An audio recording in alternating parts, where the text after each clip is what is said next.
Hey, what's up, everybody? We are live with another episode of No Holds Barred We are Sports live. Show. Yeah, We will have an intro soon. I had to throw that down there in the bottom since last week. These guys were. I could do the ham bone. These guys are over here standing around dancing. Ham bone. Have you heard? How about buy you a mockingbird? Get some spoons and clap them together. For real. Take it back down to the south, man. For real, yo. What's up, everybody? Thank y'all for tuning in to another episode of the No Holds Barred Sports Show. Thank you. I'm LowRyda. To my left there, that's King Mega. Two-time NYWC two-time NYWC Hall of Famer King Mega. That's just for stockade because he hates it. And then we got Kenny the Bounty Hunter down below. Formerly known as the Bounty Hunter. Yes. The Washington Commies #1 fan. Yes, that is true. Hey, ride or die, baby. Ride or die. And then we're missing the Boogaloo today. He has no internet. Internet is down. So, but yeah, thank y'all all for tuning in. Oh, there we go. We got Pops up in the building. What's up, Pops? How you doing? Saying what's up, my neighbors? I got something for you, Pops. Yeah. So without further ado, I guess we should probably get the show started. We don't got no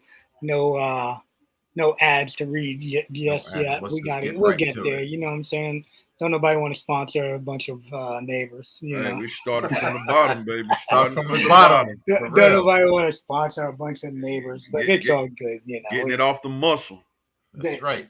They'll love us in the long run. They'll love us. Yes, sir. But first things first, right? Let's start off with your boy, former UFC heavyweight champ Cain Velasquez got charged with attempted murder yesterday. There's not a lot of news about it. I didn't see a lot going on. I did read something about it was by a school and there was something to do with a car. So hopefully it's not a road rage incident, you know. But apparently it was close to where the AKA gym is, also. So he could have been on his way to the gym or something along those lines. But to me, man, if somebody like Cain Velasquez needs to pull a gun, I feel like something had to be going on. Maybe somebody flashed a gun at him. You know what I'm saying? Right. Yeah. Because I can't see somebody that he can rip your head off, man. This dude's an animal. You know what I'm saying? And for him to just pull out a gun and shoot somebody, you know, that's kind of crazy. That's crazy. Well, I guess maybe you don't want to bring elbows and knees to a gunfight. Yeah, exactly. Bring elbows and knees to a gunfight. What's up, Carmelate? But yeah, it's kind of crazy, man, because that dude, like I said, man, that dude's an animal. Like, you know, sure, his last couple fights weren't up to par. Yeah, but when you're fighting a beast like Ngannou, you know, like ain't nobody looking that good. So, well, you know, we're talking about a fellow UFC or to an average run-of-the-mill street dude. He's still a monster. Yeah, he like I said, the dude can rip your head off easy. You know, no question about it. You know, so it's kind of interesting to see that happening. I guess when we find out more, we can tell y'all more about it. Yeah. But just question. You think you wonder because he was in the Performance Center for a little bit, and I think he was on SmackDown or Raw like once or twice. And his career was definitely short-lived. Short-lived. You think that was because of his attitude? And then his attitude started whatever happened the other day? Well, what I heard was it was his injury-prone stuff because he was only under contract for a short amount of time. Well, they kept Sin Cara there for freaking. Yeah, but what you got to think about is Sin Cara was probably making pennies compared to what they were paying Velasquez. Yeah, but Velasquez is a draw though. Yeah, but if he's injured, I think he had 3 injuries in the short amount of time that he was there. And you know, that was what halted his UFC career too. Right. He kept getting injured, which kept delaying his fights, you know. Like I think he was a 2-time UFC champ, and he was injured forever, and then came back and fought with Derek Lewis and got knocked out in like the first round. Like did he get knocked out by Lewis too? Yes, Derek Lewis slept him. Yeah. Wow. See, I didn't even remember that. Yeah, he slept him. Yeah, like I said, his last couple fights were definitely more forgettable, than early run Cain, where he was so dominant, Right. But hopefully it wasn't him just being a jerk and pulling out a gun because he's pissed off about I hope not. about a parking spot or something, Hopefully it's something a little bit more serious and it wasn't just him being a jackass. It was it Cain Velasquez back in the day that was good to beat Kobe Covington up and he called the police on him? Oh no, I didn't know anything. I didn't know anything about that. Yeah, it was like they was in a port right before Kobe, because Kobe wasn't always cringeworthy like he was. Right. Yeah. At one time, matter of fact, Kobe was good to get put out of the UFC and had to come up with a gimmick to stay. Because they were calling him boring for a while. He wasn't losing, but he was just boring. Which we're gonna definitely have a good conversation on that. After that fight this weekend. Oh, yeah, starting this weekend. We got that big fight coming up, baby. I'm excited for that. No doubt. But let's move on to the next topic, right? This is near and dear to my heart. Oh, Lord, here we go. If you look over my shoulder, over my dome right here, I got all these Jeter figures, I love me some Derek Jeter. Man, I personally, he left the Marlins because... Well, they parted ways. He didn't really say why. I know why. He don't like it. The dude is not a fucking. I'm sorry, excuse me. He is not a loser. Plain and simple. He drove himself on being a winner. Mm-hmm. You know what I'm saying? Like the dude is not about that losing life, and they don't want to win. If he did anything for them, he helped them hugely by building their farm system and getting rid of huge contracts that they had. Now all they had to do was sign a few good players, but they don't want to do it. They don't want to do it. They don't want to spend money, man. And they don't want to. They don't want to feel the good market. Small market teams never do.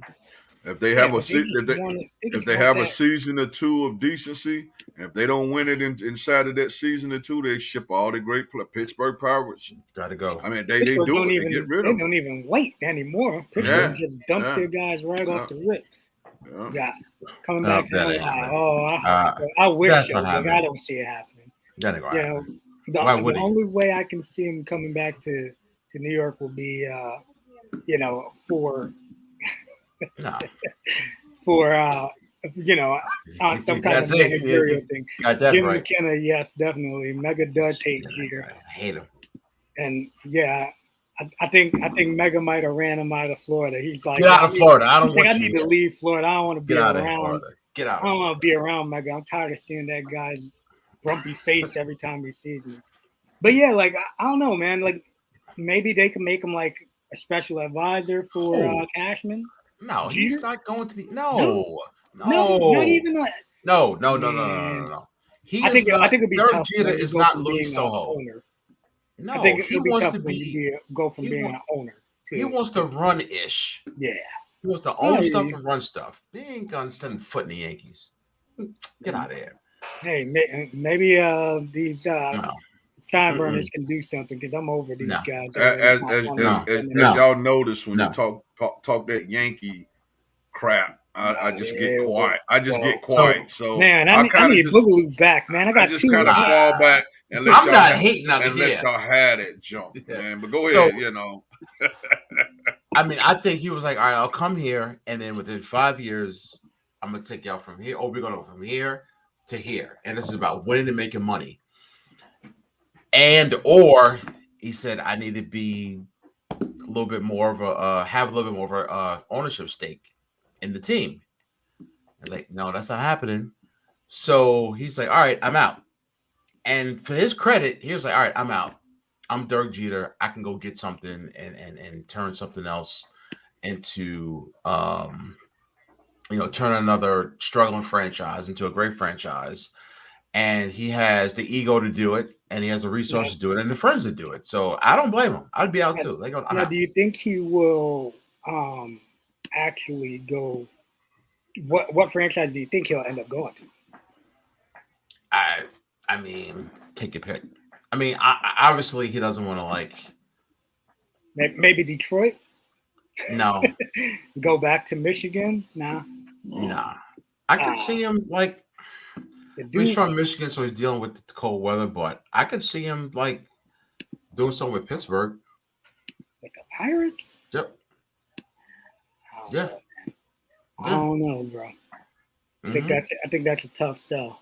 Why?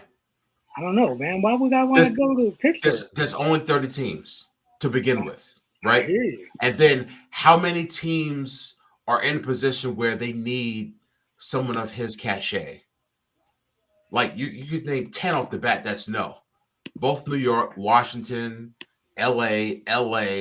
Wouldn't that be a slap in the face if he went to across town? Nah, they don't want him. They don't need him. And he doesn't want to go there. Oh, he wants to change a franchise. Yeah. So how many of them are there? 10 maybe?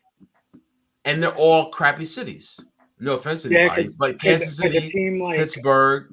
A team like San Diego a couple years ago beforehand would have been good. Would have been good. Now they've already dropped so much money and built up that team. So maybe Arizona's nice warm weather and they got some money to do something. But any team he goes to is going to be at the bottom of the heap. Maybe I sit my ass down, enjoy my rich ass life, and don't give a damn about all that dumb stuff. Nope. Because let me tell you something. Oh, here we go. No, this isn't a hate or rant or nothing. Y'all can relate to this. So, I ain't gonna say this 5-0. I'm not gonna say the 50 word. I just said it anyway. So when I started wrestling, right, I knew when I was like in the middle, going towards the end, like I can't retire. Nobody in pro wrestling retires. It just doesn't happen unless you're like both your legs, your neck, your back, and both your arms, right? You don't retire, right? I think then you're hoping that you magically can recover so that you can have at least one more match. Right. So athletes, they don't lose that competitive spirit, especially the ones that are successful. So once you retire, you got to have something that fuels that competitive spirit, right? So for me, it was jiu-jitsu, right? So Jeter can't go from being this uber competitive dude to just not doing anything competitive. It's not in his DNA. So he needs to do something, which is why he took over the Marlins or wanted to help take over the Marlins. So he's just not going to chill and just enjoy his riches and his wife. That's not in him to do. So he'll either try and take over a professional baseball team, and if not, maybe he'll, become a NASCAR owner or do something. But he's doing something. He just can't chill. He can't. He can't just chill. And I'm sure he want to try and do baseball. Maybe buy a racehorse. He might do that, but I'm sure his first thing is to do. I'm gonna run a baseball franchise because I know what to do. I would be fishing. I wouldn't. I would be. Kenny, we need to talk after the show. Okay. When's the last time you worked? Huh? When was the last time you worked? Talking about wrestling. Yeah. Woo. Kenny might be the one that actually retired. It has been actually a match. What about on a show? No, a match. A match. A match. Yeah. That had to be 2010. 2010. All right. So in 2011, did you still have some type of competitive spirit, fire in you? Wrestling is a sickness. You never will lose it. Right. It'll always be there. Now, mm-hmm.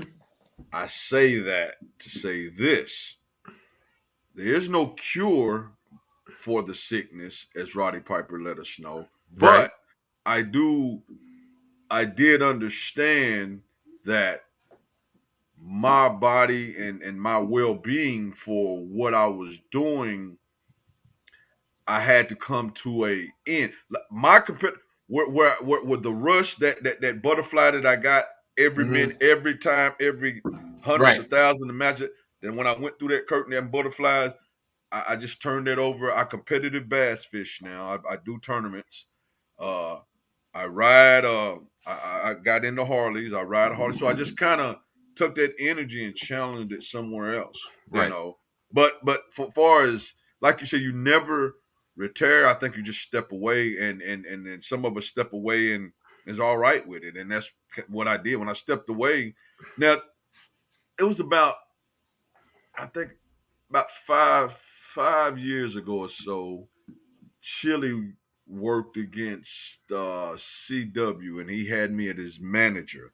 Mm-hmm. I did that gimmick with him about 5. But me actually getting in the ring and working a match, it's been over 10 years, at least 10 years, at least 2010, 12, yeah, somewhere in there. Oh, okay. So now you're competitive bass fish, and you ride Harleys, right? Yes.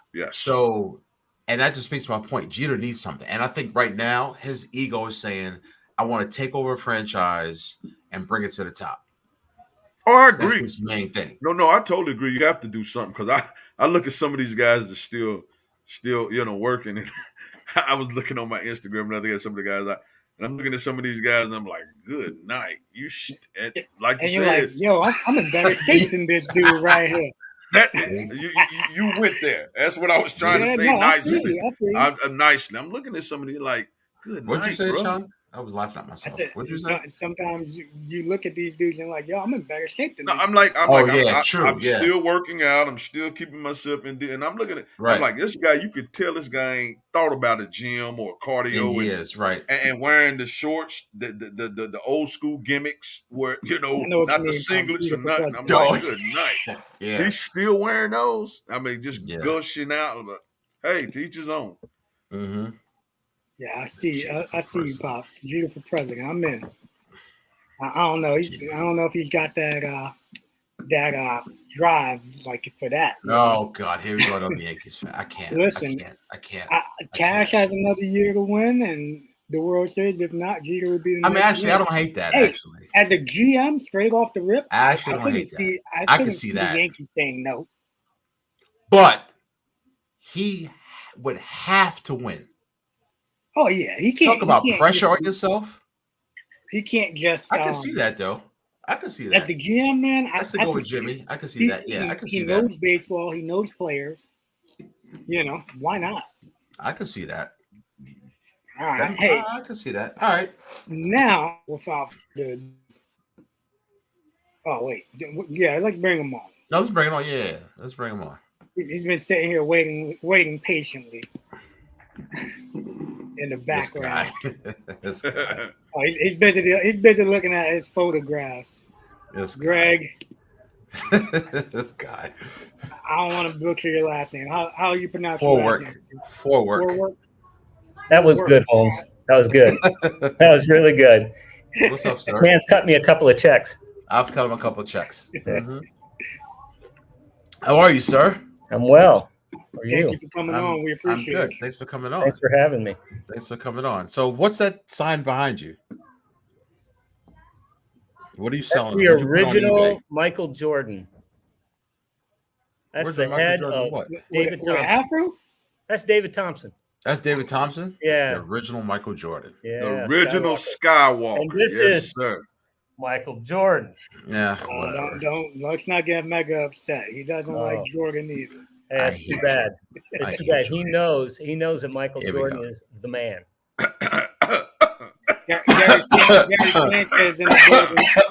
Gary Sanchez, what's up? What's going on? He wants to go back to work. I agree, man. I hope you've been working out. Whatever.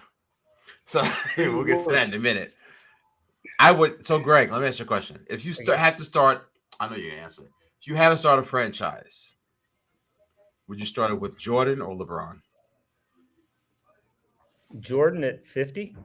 No. Jordan in his prime. Wait, Jordan's Mega's age? Yeah, man. Oh, LowRyda, that's bad. That's all right. I can still choke slam the hell out of him. He can't All I know is Michael Jordan hated to lose so much that he willed a guy like Steve Kerr to be great. Here we go. I mean, here we go. Yeah, but he took at least Steve Kerr. At least me and Greg are on the right side over At least Steve Kerr was known. Nobody even knew who Booby Gibson was. No, I ain't even talking about. CJ I ain't even talking Armstrong. about. I'm not even talking about Booby Gibson. I'm talking about the little white guy from Australia. Oh, Matthew Dellavedova? Yeah. Nobody ever knew who he was before he stepped on the court with LeBron James. Yeah, yeah. And I will say this, and I still don't know who he is. Michael Jordan. For 3 years, they knew who he was when he played with LeBron and got a $15 million a year contract. And I'm sure he's satisfied, Kenny. And I'm sure he's really happy. You and I should go ice fishing together sometime. Hey, let me ask you a question. Never tried that. I would though. Oh, it's good. Let me ask you a question. How many NBA titles has Michael Jordan won without Scottie Pippen? I tell you what did Scottie Pippen do after Michael Jordan left the game? Nope. Answer the question. And what did Jordan do before Scottie Pippen came into the game? Nothing. All I know is the bad boys of Detroit was rough. They were. Yes. And Michael Jordan said, all right, Joe Dumars shut me down. I'm going to come back with something. And he came back with that little bump fadeaway. And I mean, look, nobody did it better than Michael Jordan, except when Kobe invented it. And Kobe grabbed that and made that shot incredible. He made that his shot. Yeah. But Joe Dumars shut him down, and Michael didn't.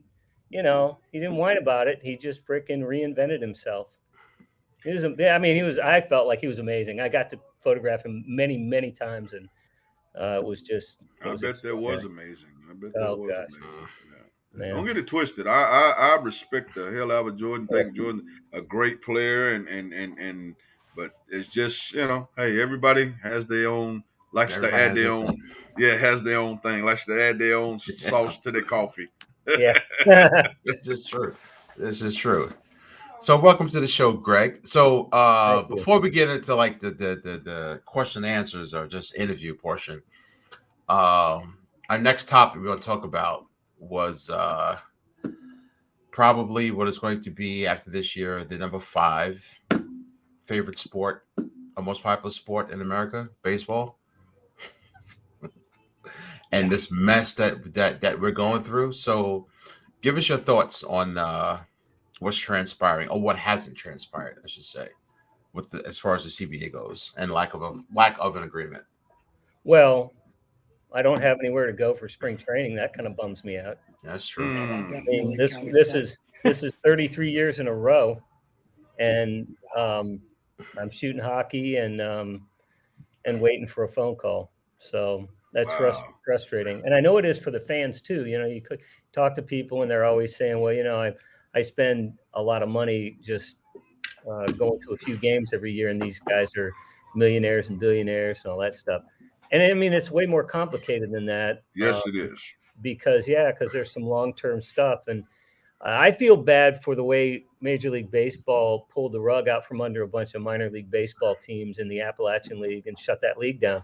That bums me out because I used to go up there, I don't know, 20 some years in a row and see my friends and sign players to baseball card contracts for tops. And it was an awesome, fun time. And so I don't get to do that anymore.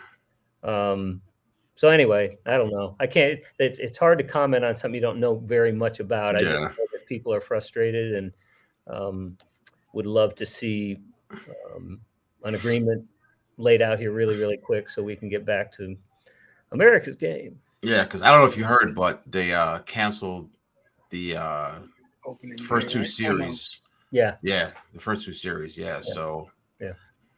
I mean, I just don't know. I don't know how you can not learn from 94, right? And then see the explosion of the NFL, right? Because baseball was king in 93, 94, king, right. And the NBA kind of suffered a little bit a few years ago, and that's back. I mean, clearly baseball is clearly number 3. I mean, it's not even a question, right? Right. And then you got the popularity of the NCAA. Soccer's blowing up. So many people love soccer. And with getting out of COVID, the cost of living has increased. You're gonna have a lot of people saying, you know what, I'm not spending my money. I'm so angry at them. You're done. I'm just done, and I'm not gonna spend the money. And they're gonna piss a lot of people off. And the days of Max Scherzer getting $50 million a year may be over, at least for the foreseeable future. So I just don't know how you can't learn from your mistake and just figure it out. Right. Just figure it out. Just It's tough, man. It's definitely tough for me. For me, baseball is my first love, so it's something to me that I moving to Florida. I try to go to a spring training game, definitely a Yankee game all the time, every year. But I love baseball. That I'll just go to any game. Yeah. You know what? I played baseball I get college, the MLB package, and have never been to a pro baseball game. Really? Never went to a pro base and played it in college. Really? Been to a hockey game. I went to a Carolina Hurricane hockey game since I live in Raleigh. Yeah. One of those. Had a great time. Though I had a great time, surprised me. Let me get you on the siren. Hockey is so fun. That thing scared the crap out of me. We need to get you on the siren. I was there when Ric Flair did the woo. Nice. They scored a goal. Yeah. It scared the crap. That was so loud. Really? Yes. My son Jake used to sit on the glass there with me, and I'd be shooting, and he'd be up real close, and then the players would come up and crash into the glass, and he would cry. He's just a little guy, He's just a little guy. Yeah.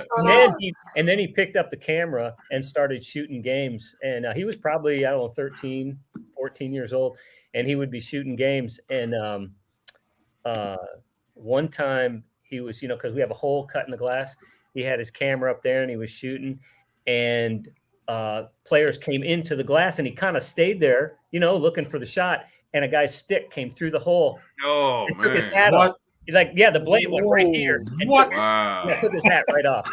Yeah. Wow. He saw too many ducks. Talk about making you nervous. Pretty good. Oh, wow. My God. Oh, my God. Wow. That's crazy. Yeah. So, Greg, can you just, when did you start your career shooting and photography, and how'd you get your start? Well, I started shooting back in the early 80s, and then I started thinking about sports photography, and I really wanted to do trading cards. So I made that phone call, that very famous phone call to a guy named Butch Jacobs at the Topps Trading Card Company. And Butch answered the phone, and he said, I get this call every week, and thanks, but no thanks. And just keep calling me, give me. And so he finally gave me a shot. And, it's funny, I was talking to him this morning,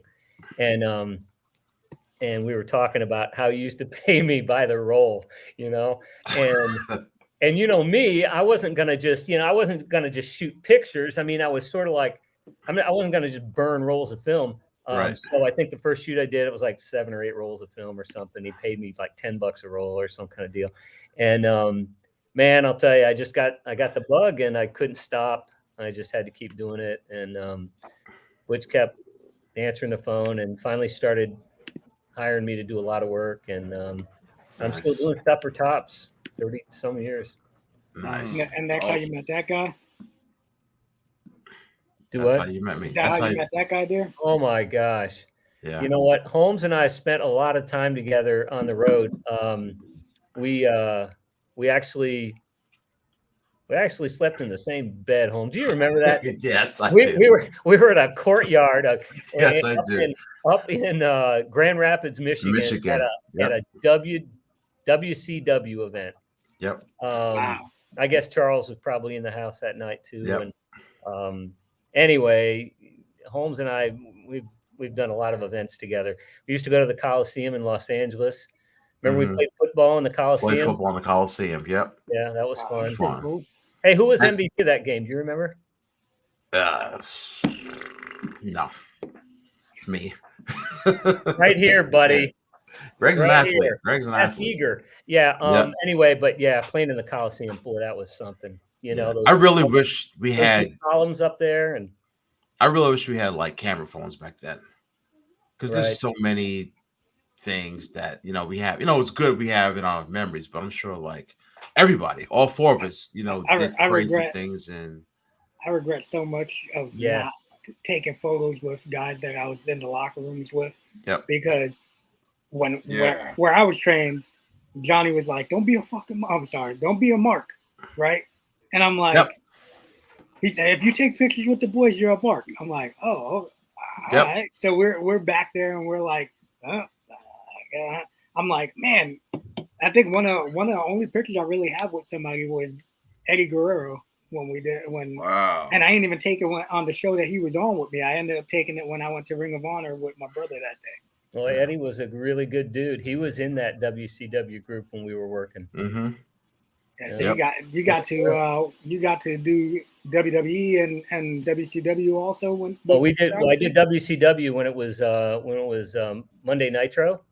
Okay. On TNT, and so it was, 4 Horsemen, and that whole thing. Boy, that was fun, man. That was fun. Yeah. Hulk Hogan was in there and doing a bunch of bad stuff and cracking chairs over people's head. Mm-hmm. Remember, he hit his nephew Horace Hogan, wide open. Horace Hogan, like literally split his head wide open. Wrong chair. Yeah. Yeah, that was fun. Yeah, I wasn't even in wrestling business yet, and I've back there with this was like in because when that was probably like 96 too, 96 and then 97. So I was there. I saw like Goldberg and Flair and wow, that's awesome. And Guerrero and Zabisco, man, you had the life, bro. Bobby Heenan, Booker T, Jericho. Yep, and just like when you got to meet these guys, did everybody always say, "Oh man, you're huge. You should be wrestling." Yeah. A couple. I actually spoke to I spoke to Ernest the Cat Miller. Okay. And he was Curtis. Like, there's not enough of us neighbors, not enough brothers, in here. So I'll talk to him about it. And then the security dude, Doug. He won't put me on TV because he said I was bigger lot than the worker. Yeah, bigger than a worker. So I just stay backstage. But it was cool. But seeing like all those guys was like, wow. Yeah. Some guys are big, some guys are small. Like, damn, Hogan, you're kind of short. You're not that big. It wasn't. And then seeing Savage, damn, you're small. Yeah. You're surprised from what you said. Now, I'll tell you who was big. I worked the Warlord. Oh my God, the Warlord was big. Was he? I never met him. Yeah, I seen him next to Stockade. He was pretty. He's big. Me and Chili tagged against him in Barbarian. Oh, that's Barbarian. Cool. Barbarian was a big guy too. Yeah. White was big. Oh, wow. Paul, big show. He was big. Yeah, I seen him in the Waffle House. It was big. Him and the Dudley Boys. I saw him in the media room one time grabbing his food, and he said, "Oh, I got to get something to drink." And he walked over and he grabbed half of a gallon. It was a gallon jug of chocolate milk, and he set it in front. I thought he was going to pour a glass. He set it right in front of him, and started drinking out of it. And just go. That's crazy. Yeah, that's crazy. Yeah. What about who's your favorite athlete to shoot? Ooh, I don't know. Let me think about that one. There's so many. I mean, like literally, Holmes, like thousands, and so many different sports. Oh, you can give us your favorite from each sport. Who's your favorite wrestling referee to shoot? That's pretty easy. Oh, that one. Come on. You said referee?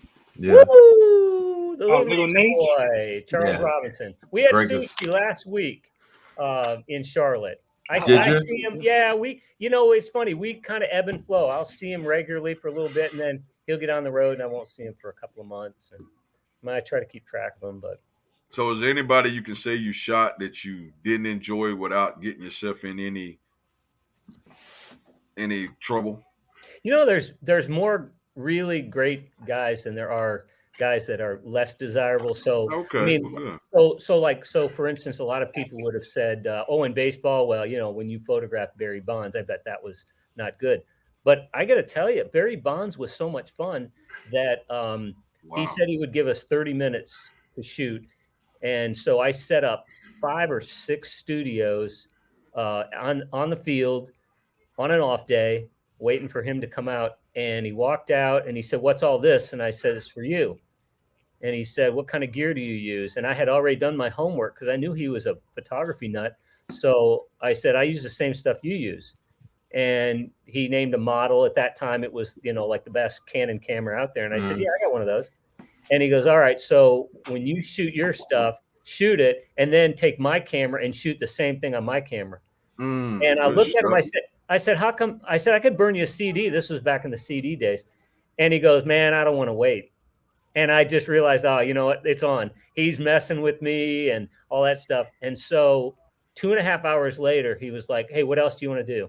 Wow. And, really? Yeah, it was awesome. Yeah. Awesome. He kept asking me questions about photography, like what would I do if I was in this situation? So in this one question, and it was hilarious, he said, so let's say there's a guy at first base, and let's say he's getting ready to steal a base. He's really, really dark, and the sun is straight overhead, and the background is white. It's like, say, white signage. And like, how would I expose for that? And that's a great, great question, because that's not going to make a great picture shooting into something dark with a super white background. It's going to be blown out and all that. And I said, you really want to know? And he'd been giving me crap the whole day, and I was coming back with stuff. And I said, you really want to know? And he said, yeah. And I said, hire a professional. And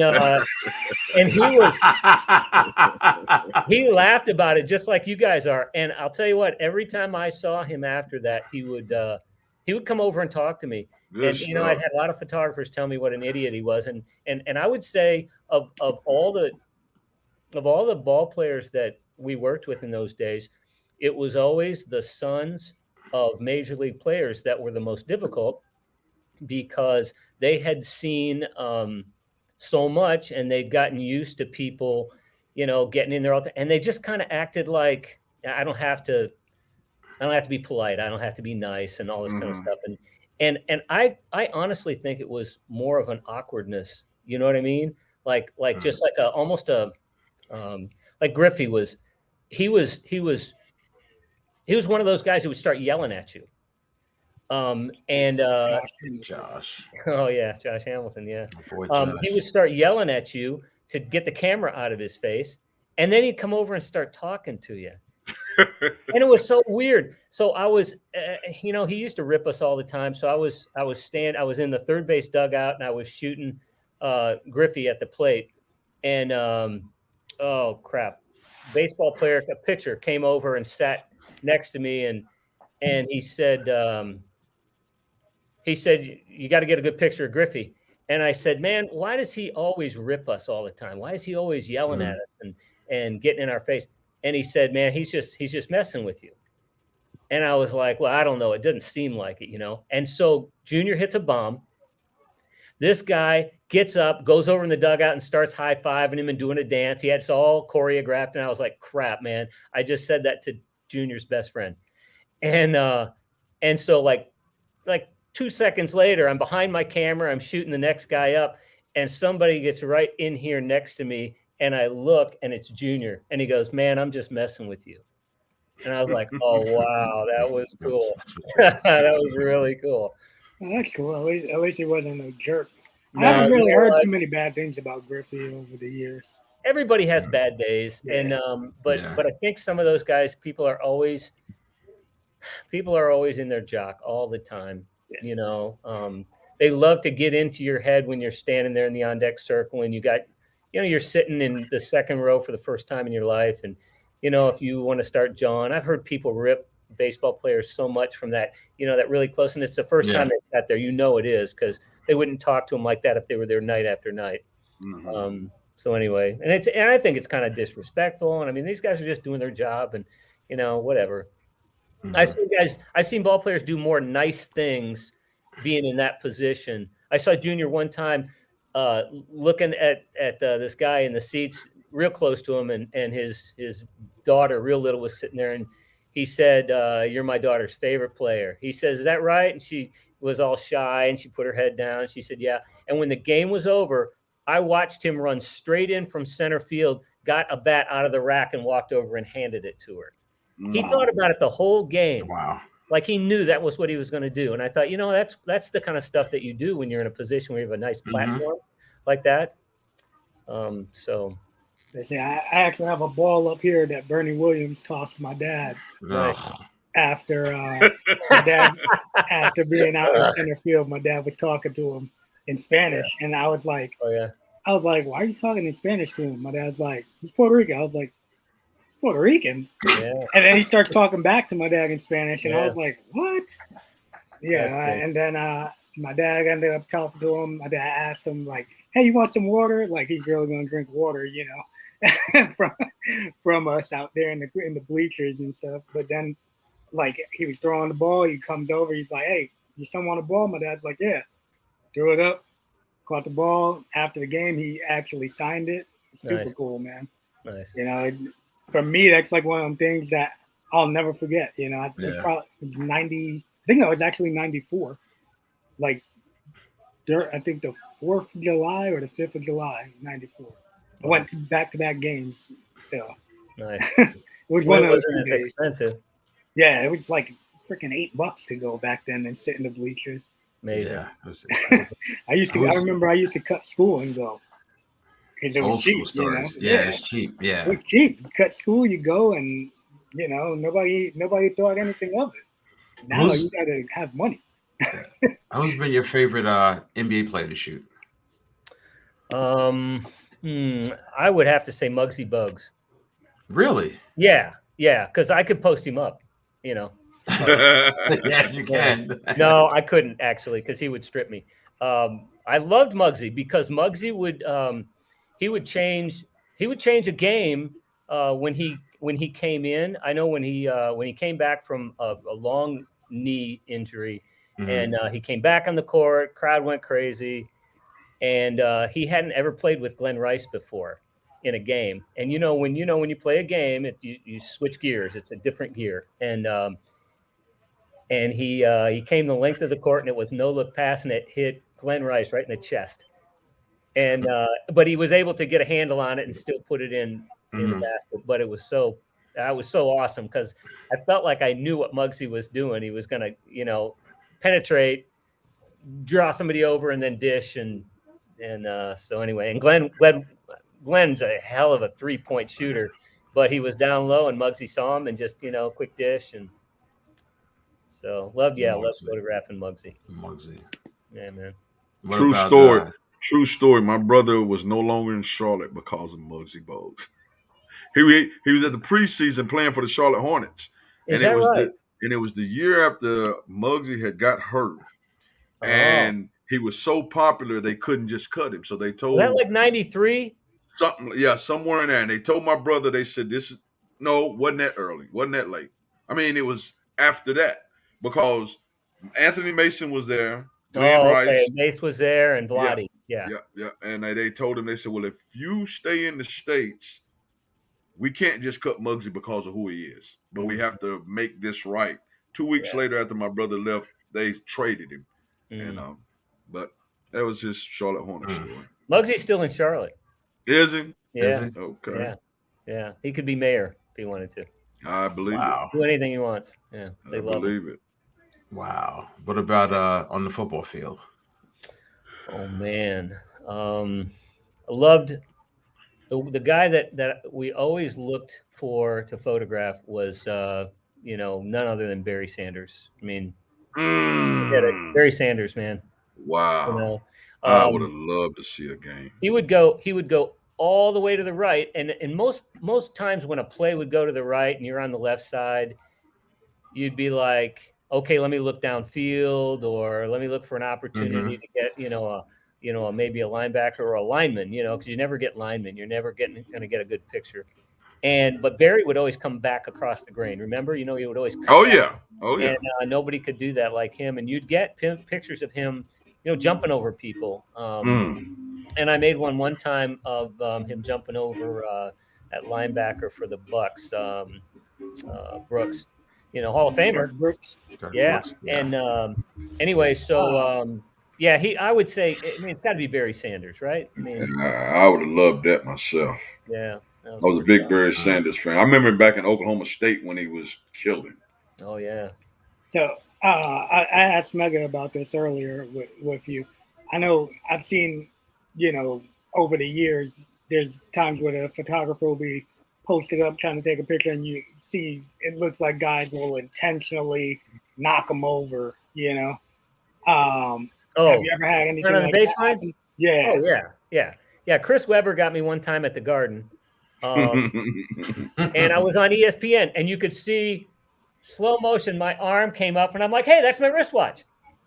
I could see that, but yeah, he right there, right in my face. I don't think I've ever been hit like really, really hard, but I do remember the night. You remember the night that Dennis Rodman? I was just scared to say. Photographer, in Minnesota. Yeah. Okay, so that guy was actually he was actually a cable puller, and he was holding camera that night for the in-house video, and I actually knew who that guy was. That whole scene, did you see him like reach and grab himself, and he kind of laid back really Oh yeah, and all that? Well, the people that were in the building, that was Norrin Trotman sitting next to him. You knew Norrin, didn't you? Oh really? Yeah, I know. Yeah, from Jersey. Yeah. Norrin was sitting next to him. He was traveling for the game, and Norrin said, "Oh yeah, he saw dollar signs." Oh, of course. Oh man, there were people handing him business cards. Really? Oh yeah. You could see. Dude went off on a stretcher. He hesitated on the kick and realized, like, Dennis just kicked me. I'm rich. Yep. Right. Because it's like he was stunned, and then it's like, yes, that's right. Yeah, that's it. Yeah, go to the video. You'll look at it, and you'll actually see dollar signs popped up in his eyes. That's right. Oh, wow. I'm rich. That's crazy. That's crazy. I remember when Gregg took me to the Meadowlands, and we shot the Magic and the Nets. Yeah. And I was holding a remote camera, right? The best. I don't have this picture, but I wish I had it. So Gregg was on the other end of the court. I was on, the close end, and then Shaq was just manhandling Sean Bradley like nothing, like me against Chung. It was nothing, right? What? And he went up for this. You obviously don't know about my ball handle. And he went up for this dunk, and I was like, "Wait a minute, I think he's gonna dunk on him." And I just happened to lift it up and had one of the best shots ever. It was Shaq dunking on Sean Bradley. Yeah. Perfect. Ball was right in the net, and Sean Bradley just looked like a toothpick. Because he was. But that was like scary. Like being that close to Shaq and him being that ferocious on the dunk. Okay, I thought you were going to talk about the night that you remember they used to pump sound into Jersey because nobody came to games? Yeah. Okay, so there wasn't anybody there, and Dennis Scott would bring the ball down, and he'd pass it once, they'd get it back to him, and he'd fire up a 3 and score. And he did it over and over and over. And so he's dribbling the ball up the court. He passes it. Somebody passes it back, and a guy yells out loud, and the whole place heard it. Would somebody please guard Dennis Scott? And actually, my wife Michelle came up for that game, and she remembers it. I remember that. Yeah. Oh my gosh. So here's the backstory. I'm getting on a flight, probably 2 years later, and I'm walking through the first class cabin because I don't always sit in first. And there's Dennis Scott sitting on the aisle. And I'm walking by, and I looked at him. He looked up at me, and I said, "Would somebody please guard Dennis Scott?" And he knew what I was talking about. He just started laughing. It was so great. God, oh my gosh, huge down here in Orlando. I forgot about they still love him. Do they? Yep. Hey, so here's my Sean Bradley story. So Sean's at the free throw line, and there's some guy sitting behind me, and he's real thick Jersey accent, and he goes, "Hey, Sean, nice quads." And the whole place busts out laughing. And so he shoots, makes the free throw. The next one, he's dribbling, and then he goes, "Hey, Sean, you're as white as the bottom of my feet." He was so pissed. He shot, the ball went in, and you know how it hits the back of the rim, and then it will kind of come back to the shooter sometime. Uh-huh. It came back to shooter. He got it and threw it underhand really, really hard in that guy's direction. Wow. Did it really? Yeah. Oh yeah. Yeah. Fired it. I was like, wow. That one, of course, it was really close to me because I was right in front of the guy. But man, I'll never forget that, man. Jersey. That is crazy. That is crazy. Yeah. You have any I guess not crazy, but scary incidents by the ring? Shooting WWE yes. or WCW? Yes. So remember, at the end of a match, they were setting something up for next week. So it would be, 4 horsemen. They'd do something terrible. They'd turn on somebody or something would happen. And I think we were in Minneapolis. Might have been Minneapolis. Somebody started throwing orange juice cans. little, and remember the edges of an orange juice can? They're just solid. Yeah. It's like a soup can, and they're throwing them, and one went thunk and went right through the canvas, the drape that comes down the side. Oh man, I hit the deck and went right under the ring. The first time I ever went was under a ring. They're pretty cool, actually. Yeah. The heavy wood and stuff. That was really cool. You didn't see the trampolines under there? Well, there is a system. There is a bit of a system, but there's a lot of heavy lumber under there. Yeah. Yeah, well, certain rings have that spring, but those are the worst. Which is the worst. Those are worst. Yeah. Everybody you guys know about that. I don't know anything about that. I've never been in a ring. Yeah. We got a question here from Caramel Latte. Anyone you would love to shoot that you haven't yet? Oh, me. I photographed you. You have? Yeah. You got him wrestling that one time. Hey, Butch and I were talking about it this morning. I don't remember that. Yeah. Too many concussions. I don't remember that at all. Yeah. Yeah. All right. Besides me. He's the mother. Okay. Photographed you. I'd do it again too. Good luck. God. Let's see. Who haven't I photographed that I would love to? Man, that's really hard to say. I guess the ones I wish I had photographed were the ones that are no longer in the game anymore. I mean, I would have loved to have photographed, Wilt Chamberlain. I mean, what a prolific scorer. He was so dominant in his era. I didn't get to photograph Larry Bird. I just missed it. Really? Yep. I just missed it. Never saw him. I got to see Magic. That was awesome. Kobe. So I don't know. I guess I've only photographed LeBron just a small handful of times. Maybe I should photograph him more than it might. Yeah, you should. Yeah, you should. You should. Have you shot Zion? Yeah, when he was at Duke. I was gonna say probably. Yeah, not as a pro. Yeah, at Duke though. Yeah. So you didn't get the picture when he blew his shoe out. No, I was just gonna say that. I wish I'd been at the blowout game. That happened really early too. Yeah, real early in the game. Yep. Yeah. Shoe fell apart. They had to make right after that, right? Because everybody was like, "Oh, those shoes can't hold it." Oh man, on the national stage at yeah. Oh. Duke Carolina game, right? Duke Carolina, yeah, right? Duke Carolina. Yep. Yeah. That's a wrong place to have a shoe go sideways. Yeah. So what's your favorite sport to shoot? I mean, I would have to say hockey. You can make a picture every night. Something because they get, they crash into the boards so much. They're so physical, and it's night after night after night. And if that team has a grudge, against another team, oh look here. So like, you can make a picture like this. Hold on. Let me make it a full screen so everybody can see. Yeah. Wow. Wow, busted open too. Yeah. Right, you can catch a fight pretty much every day, right? Yeah. And right after I made that picture, I had one printed and I showed him, and the guy goes, "Wow." And then he goes, "Hey, I need like 200 8x10s." So yeah, that was pretty cool. We got another question here. Who's your favorite pro baseball player this year? Oh no, currently.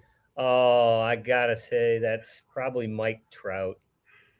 Trout's the king right now, right? Oh, so I photographed him. He was on my hit list, Holmes, and he was like an 18-year-old kid or something, and I couldn't find him, and I was looking all over. He's still in the minor leagues, And you know me, I mean, I hang around till I can find the guy because, you know, somebody's going to go, hey, you know, this guy was on your hit list. And I didn't know who he was. Right. So I tracked him down, and he was back on a field, little half field, by himself, hitting into a screen. And I was just like, that's the kind of work that you do to get to the next level and the next level and the next level. And you do it by yourself, and it's really hot. You're out in spring training. I mean, you could be on a golf course or something. And he was out there, heat of the day, just whacking balls around. And I asked him, hey, you mind if I get in here? No, it's cool. And he's always been, you know, that guy, really, really easy to access and nice. In fact, I'll tell you a story. A couple years ago, we did a photo shoot with, because we were doing a relic for cards, and the relic was Santa hats. And so we would do a Santa hat on these big name guys, and then we would make a relic out of it, put it in the card, and you know, and kids would be looking for it. And it's, you know, like a Christmas thing, right? So you got to get the biggest guys to wear a Santa hat. And I was kind of nervous about it because the very first guy I asked was like, oh, no way. And so the next guy was Trout, and he was all into it. And so I hurried, you know, and I said, okay, here. And I put it on him, and I shot it after I'd done all the other pictures that I did with him, post him up and stuff. And I looked at the picture, and I was like, oh, crap, he had it on backwards. So there was like a seam right down the middle. And I was like, well, crap, I can't believe I did it. You know, you could Photoshop that, but I don't know. I felt bad that I didn't notice. And so he's walking by like an hour later, and I was just getting ready to break down my studio, and he said, how'd it go? I said, well, I noticed that you had the hat on backward, and I kind of screwed that up. Oh, let me do it again. And I thought, that's pretty cool. That's cool. You know, to do that. So, yeah, I really liked working with Trout. You know, back in the day, it was Josh Hamilton. You know, liked working with Josh a lot. Yeah. Let me try and get him on here. Yeah. He's on a ranch in Texas now. I just seen some news on Josh Hamilton not too long ago. Yeah. He's going through some stuff. Yeah, he's going through some stuff, and you know, it's personal, and you know, exactly. It's difficult, and unfortunately, because who he is, it's not personal because it was on the news when I seen it. Yeah, it's on the stage when I seen it, but it definitely was something dealing with his daughter or something. It was something going on. I still pray for that guy. You know, I love him. He's, you know. Yeah, he was a good dude. Oh, really is. Every guy that ever played with him said that he was the greatest teammate they ever had. Yeah. Right? Everybody. Yeah, I remember him killing that home run derby at Yankee Stadium. He could mash a baseball. Yeah, I was at that derby. Yeah, that was crazy. Yeah, it's like, well, wow. You remember I came into town for that. And that was the only reason I was there. I mean, I wasn't there for the All-Star game or anything. I was just there just to see Josh hit home runs. And he was just, you know, raking. And he's right in the middle of it and just raking. And the team photographer for the Chicago Cubs, Steve Green, walked over to me, first base side, and we're down on our knee. He just ripped one right through there, too, and about took us all out. It was hilarious. And Steve Green comes over, and he goes, what we're seeing right now is history. He says, this is never going to happen again. This is incredible. And I don't know if you know, but if you remember, but, you know, he just came back from, you know, being out of baseball for a really, really long time. Exactly. So that moment gave him a platform, an extraordinary platform. And if you recall, the entire stadium was chanting Hamilton, Hamilton in Yankee Stadium. Yeah, he killed that thing, man. Everybody was going crazy. It didn't matter whether it didn't matter what team he was on at the time. Right. Like, everybody was into it because it was just so exciting, you know. That's right. I don't think anybody sat down. He didn't win it. And but he got a chance to go up there and talk. And I thought, you know, he went up there and he talked about it. And he was able to talk about his relationship with Jesus Christ. And what happened was, if he had won, everybody could say, yeah, okay, you won. Thanks, Jesus. Yeah. Man, he lost. And he did that. And it was a moment for people to go, wow, this guy's, you know, he's not just somebody that's pointing to the sky when he scores a touchdown, or right. Yeah. You know, it was pretty good moment. Hey, you remember my relationship with Reggie Jackson? Did you know about that? I couldn't remember. So it was when I first started, and I was at a Rangers game, and I saw Reggie running before the game. Like he was in the broadcast booth in those days. His partner was Joe Torre. Really? Isn't that crazy? Yeah, he was California Angels in those days, and he was the color man, and then Joe Torre. So he's running. You can tell because this is the way he ran. He ran like a beast. And I stopped him, and I said, "Can I tell you a quick story?" And he said, "Sure." And I said, "Your last time at Tiger Stadium, I was there, sitting there. You came to the plate." Everybody booed you. You grounded out. Everybody cheered. Next time you got up, you flew out. Everybody cheered. The next time they're booing like crazy, and you hit a bomb, just a laser to the right field overhang, and the entire place came to their feet, standing ovation. And he said, "I remember that. Yeah, that was really memorable." And I said it was huge and memorable for me because it shows you what kind of fans there are in Detroit. They recognize greatness, and that was an opportunity. So the players came out, they're all taking infield and everything, and Reggie's doing his TV thing, and he's down there on the field. And my best friend's sister is working in television, and she's like 6 feet tall, blonde, looks like a girl from Texas. And Reggie walks over like we've been friends all our lives. And he says, "Hey," and he looks down at my credential and says, "Greg, how's it going?" and so, "Who's your friend?" And so I said, "Oh, this is Mary Terry. It's my best friend's sister, and she works in television and all this kind of stuff." Reggie invites us up to the booth, after the game. "Come on up, talk and whatever." So we did. We went up to the booth and that whole thing. And Reggie was great. He would talk to me, but he was not really interested in me. No. He would talk to me, which is so honorable. You know what I mean? Like I think anyway. But so he got Mary's number. And he and Mary stayed in touch for years. Really? Whenever there was a Yankee event, he would fly her in. Really? Yes. Okay. And what is weird is every time I saw Reggie, he would always, at any event, no matter where we were. In fact, I saw him at the All-Star game, and he literally put his microphone down. He was right in the middle of talking to some people, getting ready to go on the air, put his microphone down, and he says, "I have to talk to you." And I'm like, what the heck? Because he was getting ready to announce the State Farm Home Run Derby, right? So I did. I went over and talked to him. "Hey, how's Mary doing?" And I said, "Well, she got married and, all that kind of stuff. How's it going?" I said, "Well, I heard it's not going." "Yeah, she was telling me that." And I was thinking, wow, he's really staying in touch with Mary. So a few years later, I see Reggie, and he walks over and he goes, "Hey, I want to tell you something. Mary and I have stayed friends, but nothing has ever we've never had any kind of improper relationship. I just want you to know that." And I was like, that's pretty good. Okay. And I never told him this when we walked out of the stadium, because Mary played it really cool the whole time. Just, she knew who he was, but, she didn't fangirl him or anything. She walked out of there and she goes, "Oh my gosh, that was Reggie Jackson." And he's throwing balls for us and stuff. And she didn't want to tell him that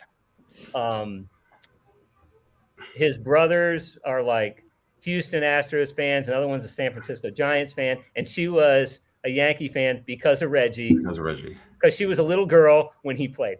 So that was like, that would have been so bad. That would have been so bad. That would have been bad.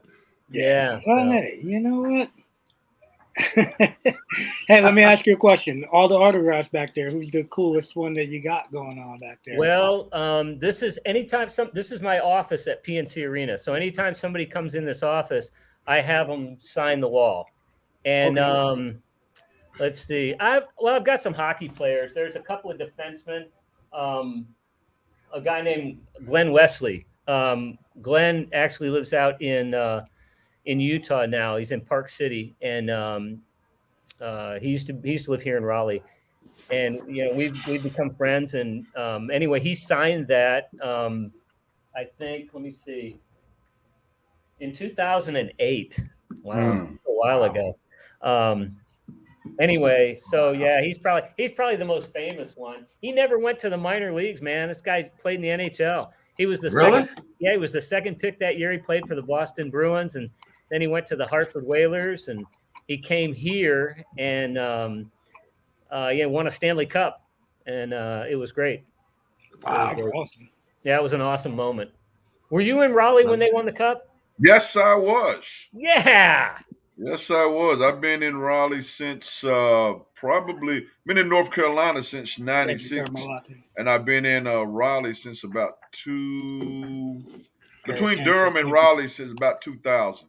Yeah. Okay, well that was 2006, and it was man, what an incredible time. Actually, I remember during one of the games it was storming real bad. It was storming during one of those games, and we was doing I was still working wrestling at the time, and we was doing a show, and this guy, Count Grog is what we called him, but he was he sold tickets or something for when I think the PNC every now and then, but we was listening to it and everything. But I remember that was pretty cool.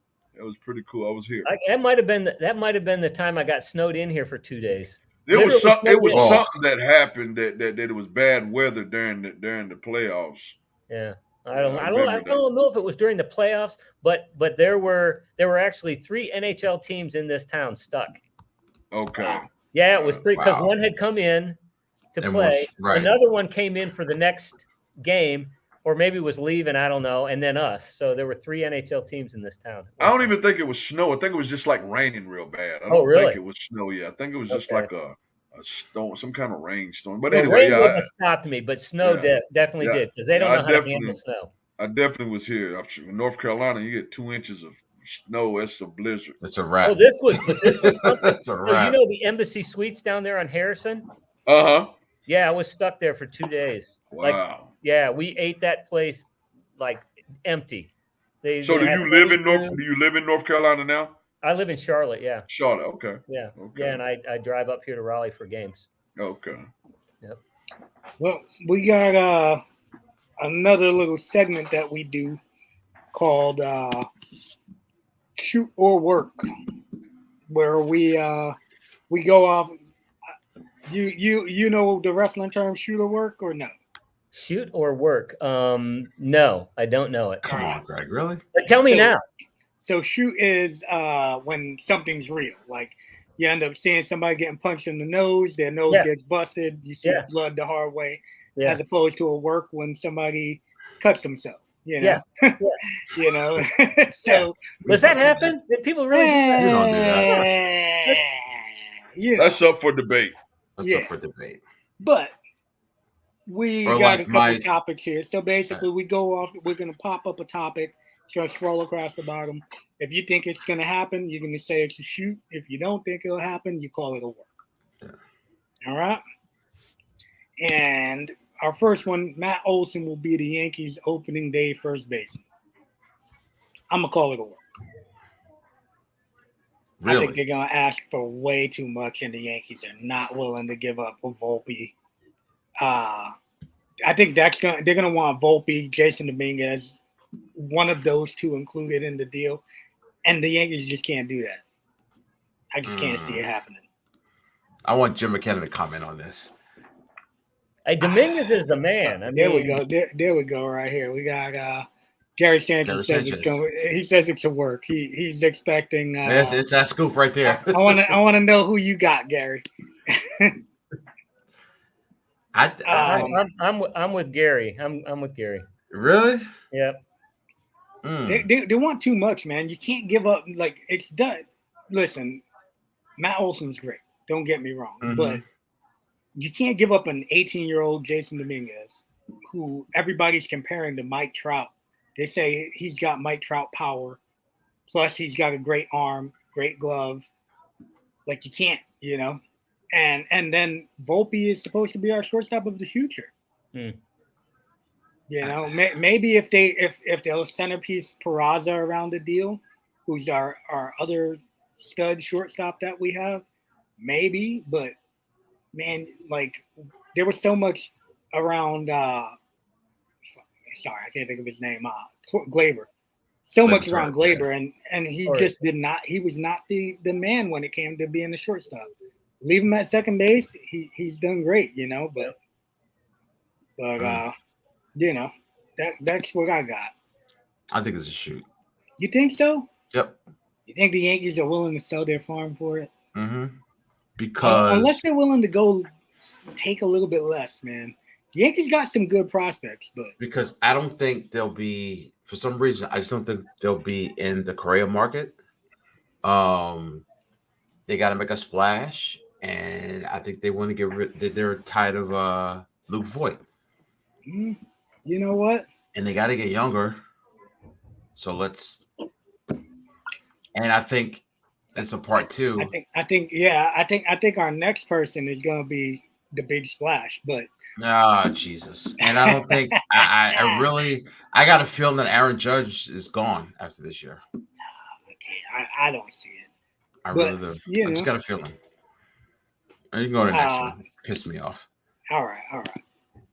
Don't talk about my boys. That's what G. Sanchez says. Freddie Freeman's going to be the Braves opening day first base. Shoot!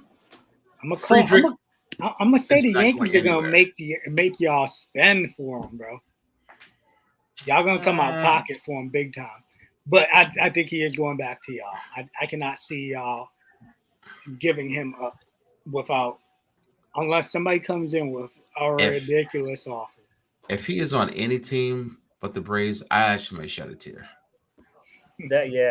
Oh, here we go. He's that kind of favorite, man. They love him down here. Yeah, I heard that nonsense. Nah, they got what's his name? The polar bear, man. Yeah, but DH.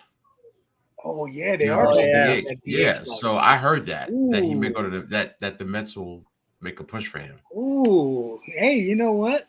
That would piss me off. That's not crazy. That would piss me off. I forgot about that DH spot. To the nth degree, I would be so pissed. We'll see if that actually happens, or if we even get to play baseball. So if he signs elsewhere, then I think the Braves will get Matt Olson. Because we have too many minor leaguers. Prospects. Yeah, y'all have a lot. You can't keep them all, right? You can't keep them all. Greg, what do you think? Well, my opinion, a guy like Freddie Freeman's late enough in his career and still early enough. There's probably plenty of room for him to stay with the Braves. And look, man, I mean, money's not everything. And a guy like Freddie Freeman, boy, I tell you, he's the guy you want in the clubhouse. He's absolutely the guy you want in the clubhouse. Yep. So that.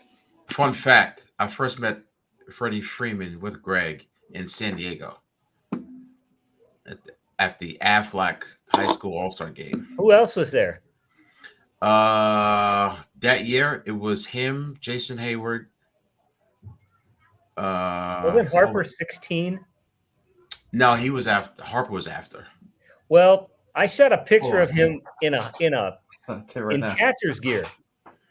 Who, Harper? Yeah, Harper was after Freeman. Because remember, Freeman I'm just saying, I think he was a 16-year-old kid. Remember when we stayed at that hotel that looked like somebody's grandmother's house? Yeah, that was the Freddie Freeman year. I'm like, where am I? Wow. And Harper was at the Hilton when it first opened. Kenny, what you got, man? You think Freddie Freeman's staying in Atlanta? I'm kind of one of those. I mean, and like you said, he said he's a great locker room guy and all that. I mean, and you know, he's I could see I'm sticking with staying in the ATL. So the year I met Freddie Freeman, let me see who was there. Freeman, Yasmani Gwendal, LeMahieu. DJ. You got an uncut sheet. You got an uncut sheet there? Matt Harvey. Oh. Maybe. Maybe. Rick Porcello. I think Bumgarner was this year too. No, that was it. He still lives in North Carolina. Has a house in the mountains. He does. Yeah, dude, I've been to that guy's house. He lives up around Hickory. Yes, my wife. Yeah. He the first time I went to his house to do an autograph session, I walked up there, I knocked on the door, and it was like I was knocking on a door of a kind of like an outbuilding next to a barn, right? So it looked like an outbuilding. It was metal and stuff on the outside. And I could hear like bells or something when he was coming to the door. I could hear somebody walking. And I was like, what's going on? And he opened the door and he opened it, and it was a house like inside. I walked into the kitchen, and he had a ping pong table in the dining room. This is before he got married and stuff. And I was like, wow, this is cool. I mean, it's a house out like on a farm or whatever. And he was wearing Spurs. And that was what was making the noise. And I looked down and I saw Spurs on his ropers. He had ropers on.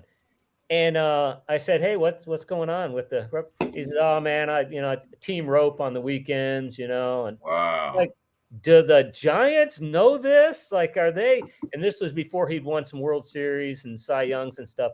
And he says, yeah, I mean, that's what I do. And, I like to. I'm like, holy cow! You got a guy like Cespedes that blows out his leg playing around with pigs. Right. The next one is Carlos Guerrero. Before we move on, Freddie Freeman will be in the Braves because he has to get his 2021 World Series championship ring. Just thought that out there. Yeah, with another team. Whatever. Carlos Guerrero will be the Yankees opening day shortstop. I'm going to call Work. He wants way too damn much money. But you don't never know with the Yankees, man. You just don't never know with the Yankees. They might back the truck up for that one. Exactly. You never know with the Yankees, bro. I like him. I like the fact that he's Puerto Rican. That gives a little. When the last time y'all won a World Series? Thumbs up, When? 2009. 2009. This is Oh yeah. Anything is possible. Yeah, it's been that long. I guess we got to see what they raised the luxury tax to. Hell, you always pay into it anyway. But they gotta. Well, they dropped below this year, so wow. That's going to end up helping them if they do decide to go for somebody else plus because they're gonna have to sign Judge, man. If Judge stays healthy this year, he's coming. They're gonna back up the truck for him. Plain and simple. They can't not pay him if he stays healthy 2 years in a row. He had a couple injury-prone seasons, but he's definitely gonna be that guy that's the face of the Yankees going forward. It could be. But Correa does too much stupid. He says way too much stupid stuff. He acts like a moron. He likes to, I think a lot of his gimmick is he likes to push people's buttons and see what he can get away with. You know? Yeah. We got Jim McKenna says he's going to the Angels. See, I was going to say somebody should ask Jimmy that question because I feel like he's got some insight. Career to the Angels. He got inside info. I can see that. Insight. It's just it's baseball term for somebody that knows baseball. Yeah, I can see that. Yeah, I could definitely see that. The Angels definitely could spend some money, man. They do it, but they need a lot. They need a lot of pitching. For real, he definitely does. He definitely does. Correa hates Jeter more than Mega does. Yeah, he made sure to talk that crap, and I think that will be a major sticking point. Yankee fans definitely could forgive the cheating aspect that everything that went down if he comes to New York and wins. But I think somebody cheated. Talking crap about Jeter. Somebody talking crap about Jeter is like that's like blasphemy, bro. Yeah. Whatever. But whatever. What you got, Kenny? Kenny don't talk about the Yankees. I know you don't care. If he's on the Yankees. Yeah, it's the Yankees, man. All right. Trevor Story will be the Cubs opening day shortstop. Shoot. I'm gonna say if he's going anywhere, if the Yankees do spend on a shortstop, that's who they'll spend on. You think so? Yeah, I feel like he'd be way more valuable to the Yankees than Guerrero. Just my take on it. He'll cost a lot less money. True. Yes. A lot less money. And I feel like his number, like a lot of people talk about the Colorado the Colorado hype, but look at LeMahieu. LeMahieu came in and proved that completely wrong. Yeah. You know, so I think he can come in, be the Yankees shortstop, and the Yankees can get him for probably $100 million less than they would have to spend for Correa, and less years on top of that. Yeah, I think the Cubs are gonna make a splash, and Correa would be too expensive, and Story's right up their alley. Right up their alley. Yeah, they got to do something, right? They spent money on who they signed the pitcher, Stroman, right? Marcus Stroman. Mm-hmm. Yeah, they spent money on Stroman. Like you weren't really expecting them to make anything after the way they dumped everybody last year. But they said they're going to spend, so I think Story and a couple more. There's still a lot of free agents out there too, right? Ton. The free agent frenzy is going to be like a shark pool. Greg, what do you think? I'd like for there to be some baseball. I'd like to. Anybody? They play anywhere. To photograph, man. Just have some good baseball. The one thing I always look forward to at spring training is, there's like three things. It's the smell of cut grass. I love that because they're always mowing all the time. So you smell that as soon as you get to the ballpark. And for photo days, I'm there at 5:30 a.m. Yeah, it's dark. And I get my little studio set up and you can smell everything. But then when we tear down after photo day and the guys go take off their uniform and put on their workout stuff for BP, man, that pop of that glove, pop, and then that crack. Yeah. Man, the smell and those sounds, that's spring training, man. That's a great sound. It is, yeah. That's it. And there's kids with their grimy little faces pressed up against the fence and yelling somebody's name over and over and over, and they're holding a trading card and they got a little pen, and stuff like that. Right. And, that was me back in the day. Oh, geez, I love it. Absolutely love it. We got Kershaw with the Yankees. Shoot. You think so? Yep. I think it's going to cost a lot of money. Oh, hold up. I just beat this. LeMahieu and Voit to the Cubs. Contreras to the Yankees. Cubs sign Story. Wow, that's inside stuff from the man. Inside scoop. Jim McKenna. G. Sanchez, how do you feel about that? Sanchez, come on, brother. Yeah. Mm-hmm. Yeah, that's interesting. I don't know, man. I wouldn't mind the Yankees signing Kershaw if the money was right. But if he wants over $20 million, there's no way that they can do it, man. I don't think he'll. I mean, you don't think that? I feel like the Dodgers would at least give him the qualifying offer. I don't think so. You don't think? Yeah, because someone's going to sign him. Yeah, they don't want to. He's got a track record, a history, left-hander Yankee. I see it coming. I see it. I wouldn't be mad. He still showed that he still got something left in the tank. He got something left, yeah. The playoffs start. Until the playoffs start. Until the playoffs start. He finally had a good game. He finally had a. Yeah, I think he did. I think he finally had a good game this year, right? Last year. He did. But I think if the money's right, I'd be all for it. But if he wants over $20 million, even I'd say over $19 million, it's gonna be tough, man. But I guess to get you there, but the Yankees do need pitching. And the lefty is always good.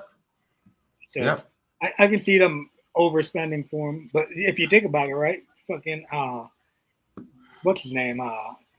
Dude from Syndergaard. Syndergaard signed 21 million and hadn't thrown more That's than. That's what I'm saying. Yeah. You know. Yep. In 2 years, I think he threw 11 pitches. Yep. So, damn. You know, 2 years, 11 pitches. Somebody else signed like that too. That hadn't pitched into. Oh, Verlander. Verlander got 25. You know, and it's like, I guess I would rather give that. Oh, here we go. More breaking.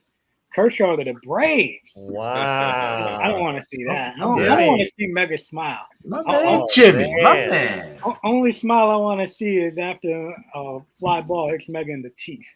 My man. But that was our last one, guys. No, we got one more. We got one more. My bad. Sorry. We got one more. The MLB season will start by May 1st. I'm going to call that a shoot.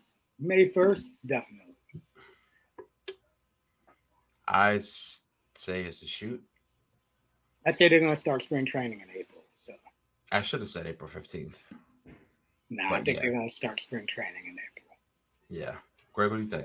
God, I hope. I know you're hoping. I know you're hoping to start tomorrow, but that ain't going to happen. Dear Lord, I hope it's you. I hope so. I think it'll start on May 1st. Kenny, what you got? May 1st. Gosh. Let me tell you like I said, it's sad because I played college baseball from Little League all the way up to college baseball. I like baseball first month and October. In between, it's just so much going on in baseball. Yeah. So now they're talking about adding extra teams for the playoffs. Yeah, it's just a lot, man. It's a lot. Well, this year's a naturally shortened season, so April 15th. Start on April 15th, Jackie Robinson Day. Oh, now you're showing your marketing thing. Yeah, that's what I said. April. I should have said. Yeah, April 15th. Now you're doing that. I should have said April 15th. Yeah. I mean, it's also tax day, and it sucks. And it's tax day. Right? Yeah, it is. It's tax I've been a 1099 guy, man, for 3 friggin' decades. That's a lot of work. Well, you know what? I wouldn't have done it any other way, and I'm thankful for the opportunity to be a freelancer for so many different people and so many different companies, and to do it with longevity. Because been with the Cains for 25 years and Tops for over 3 decades, and I've been with USA Baseball for about 12 years, and I've been able to work with these guys, NC State Wolfpack, for I don't know. This is like my 6th football season, and so I've had a lot of opportunities to be doing this stuff for a really long time. I just want baseball to get back playing, and also I want that company Fanatics. I want them to bring photographers back into the company so that we can shoot all the sports that they have wrapped up tight. Yeah. They've got everybody now: basketball and football and baseball, and so that'd be fun. Yeah, they are becoming the Amazon of sports. Yes, yeah, and they're not. So it's not stupid to buy a company like Topps, because Fanatics isn't going to come out of the box, feet hit the ground running with trading cards if they don't have somebody in there that's already done it. So that was a pretty smart thing. But man, I hope they come back with photographers working for the company and shooting original stuff, because I mean, trading card photographers shoot things differently than wire photographers, and I'm a wire photographer. I do wire photography every night for the Hurricanes, and I shoot pictures for us. I shoot pictures for Getty. I shoot pictures for the NHL, and everybody gets my images every night. So, and I know that the images you shoot, you can't serve, like 3 masters and do it great. You can be good, but you can't be great. So you really have to focus on, your the most important client for me at a hockey game is the Carolina Hurricanes, because they're the ones I want to take care of. They're the ones I want to serve. They're the people that I'm working for and shooting for. But if if Getty is paying the bill and the NHL is making the contract happen so that I can shoot for Getty, and then you have to think about that also. And, so you want to make sure you're getting images that the league can use that documents history, because you're trying to document the game for the league. And whether that's the NFL or Major League Baseball or hockey, you're trying to document it for the league so the league can have images that stand the test of time, right? Mm-hmm.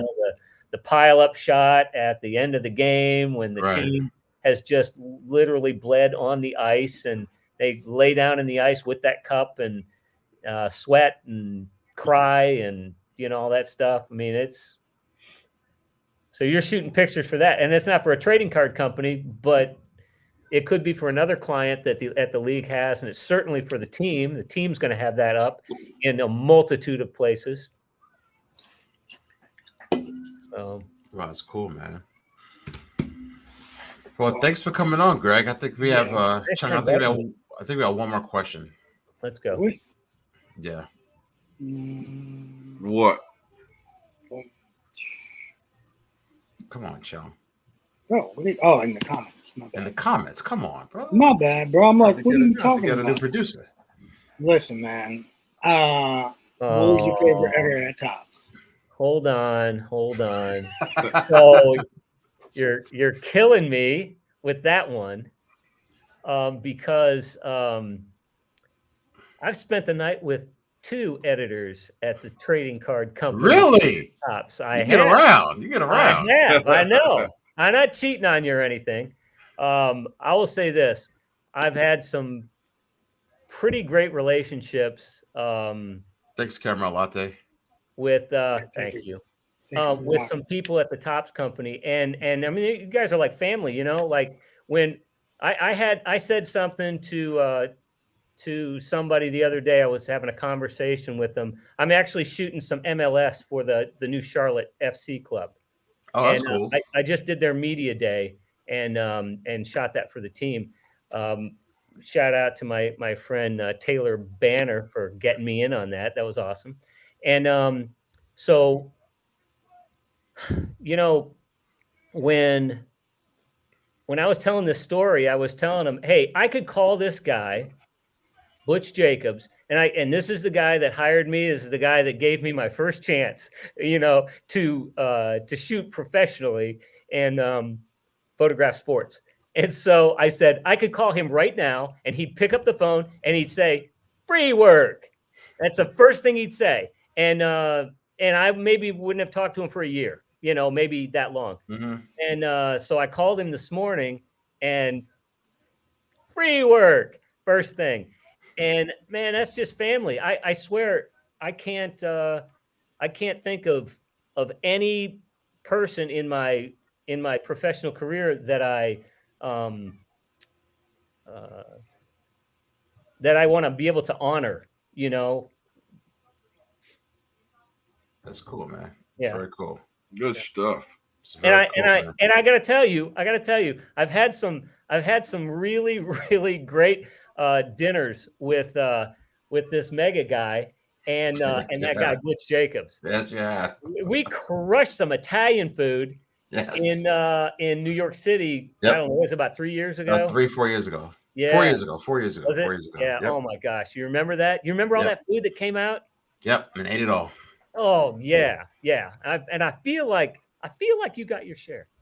Hey, if you come down to Florida for spring training, me, Mega will be definitely down to meet up. I love some food too. I may not be able to slam some food like Mega, You can slam some craft beer though. Nobody that's can. right. Oh well, okay. So I am coming down. This is pretty exciting too. This is a photo shoot at the Tampa Convention Center. I'm going to be down there for 4 days coming up real soon. You and me, Holmes. Okay. This is yep. We're going to hang out. This is the National Wood Flooring Association. Oh, sounds Doesn't like get fun. any more exciting than that. And National Wood Flooring Association. Yeah, Oh, yeah.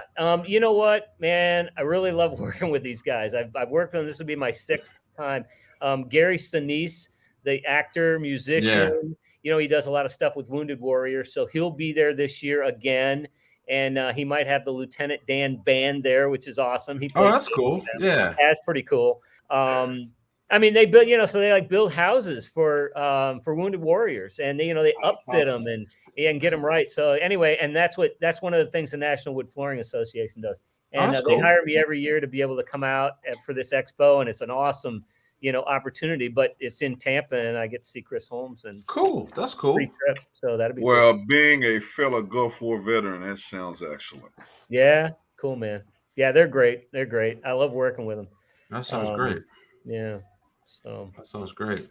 And that's soon, dude. That's like second week of April. Second week of April. All right. Yeah. So cool. not too quick on the spring training thing, because I got hockey going and I got the wood flooring. Wood flooring. That sounds like a lot of fun. Well, thanks for coming on, man. Really appreciate it. We appreciate your insight. We definitely do. Thank you for coming on. Thank you for sharing your stories with us. Great to meet you guys. And yeah, definitely. Hopefully during spring training we can I can get to hang out with Mega too, because he's been down in Florida for like 5 years, hasn't even hit nobody up. I've seen him. Wow. Podcast, just saying. Wow. Hey, so what's Mega's favorite drink? Does anybody know? I don't even know. Favorite drink. Come on, I know. You did? Oh, I know what you're gonna say. I know. I know what you're gonna say. Grape knee high. That's right. Let's go. That's right. Yeah. Grape knee high. Had one last week. Did you? Yep. Unbelievable. Wow.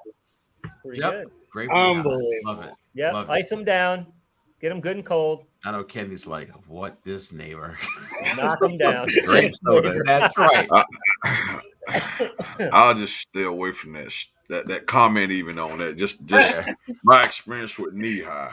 Oh, some of the places I unfortunately had to go in knee high. I'm gonna stay away from that. Really? I'll say this.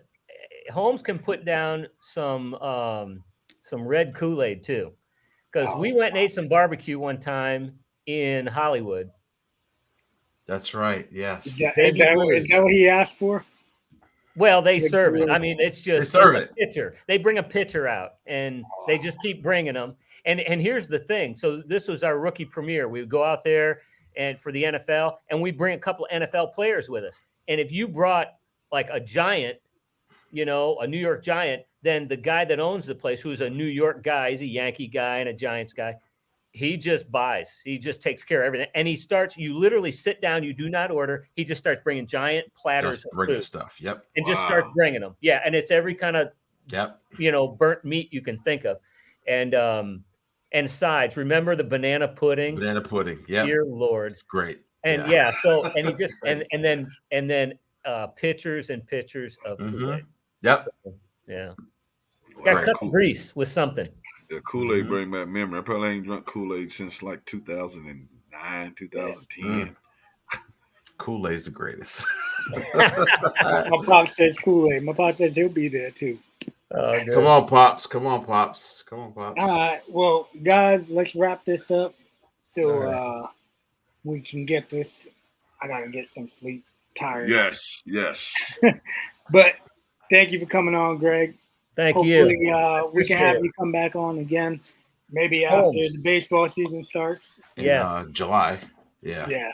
Hopefully. Don't say that. Hopefully we'll get a baseball season. If not, hopefully. We'll be talking about this lockout still in July, maybe. Right? Yep. Yeah. I think we will have wrapped the hockey season up by then too, because the hockey season is going to go into June for us. Oh wow, they're extended this year. Well, if you play in the playoffs and you get all the way to the end, to the finals, yeah, you don't talk about it, but that's what you're hoping for.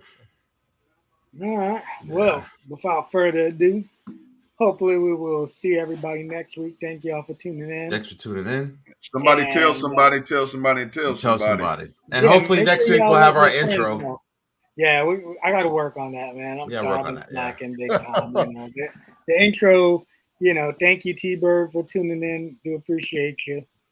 Thank y'all all, and See y'all next week, Tuesday, 8:05, neighbor time.